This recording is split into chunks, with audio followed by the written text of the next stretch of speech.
হযরতে আম্মা জান আয়েশা সিদ্দিকা বলে, ফাতেমা তুমি যে আমার থেকে শ্রেষ্ঠ, দলিল দাও, দলিল দাও, দলিল ছাড়া কিন্তু আমি মানব না। মুসলমান ভাইরা রে আমার, হযরতে ফাতেমা রাসূলুল্লাহর কন্যা ডাক দিয়ে বলে, আয়েশা তুমি শোনো, আমার বাবা বলছেন ফাতিমাতু সাইয়্যিদাতু নিসাই আহলিল জান্নাহ। আমার বাবা বলছেন ফাতিমা হবে জান্নাতের মধ্যে সমস্ত মহিলাদের সরদারনি।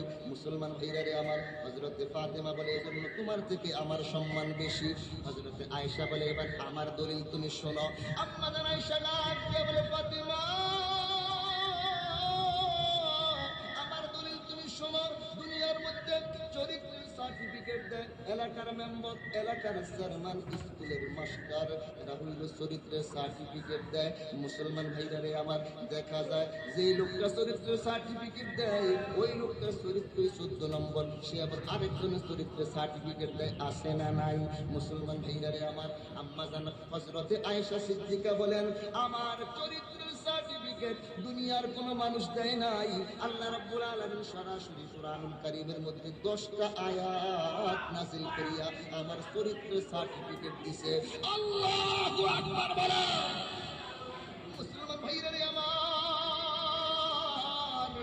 হযরত ফাতিমা ডাক দিয়ে বলে এবার আমার কাছে আরো দলিল আছে শোনো। বলে কি দলিল? পেশ করো, পেশ করো। হযরত ফাতিমা ডাক দিয়া বলে আল্লাহর রাসূল আমার বাবা বলেছেন আল হাসান ওয়াল হুসাইন সাইয়্যিদা শাবাবি আহলিল জান্নাহ, আমার ছেলে হাসান হুসাইন জান্নাতের সকল যুবকদের সরদার হবে, এজন্য তোমার থেকে আমার সম্মান বেশি। আম্মা জান আয়েশা ডাক দিয়া বলে ফাতেমা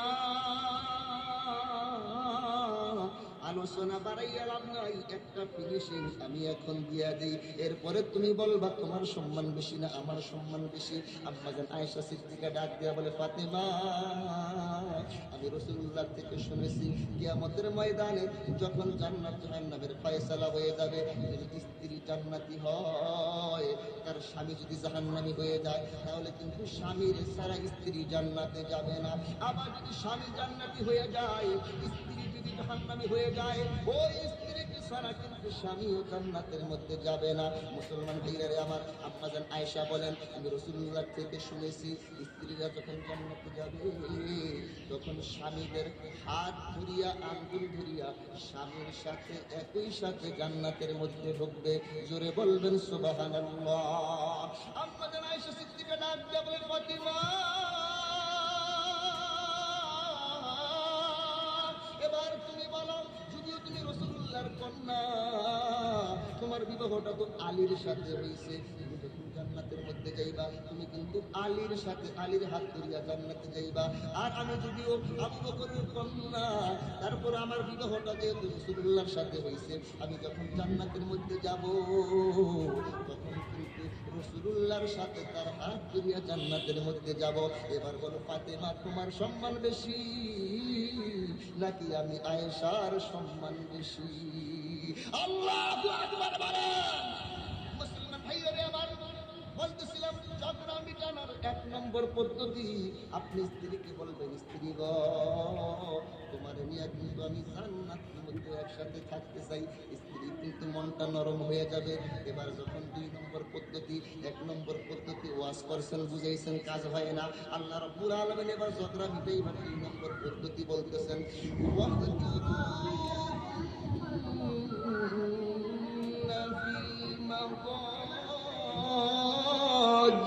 আল্লাহু আকবার। আল্লাহ রাব্বুল আলামিন ডাক দিয়া বলেন ঝগড়া মিটাবার 2 নম্বর পদ্ধতি বিছানা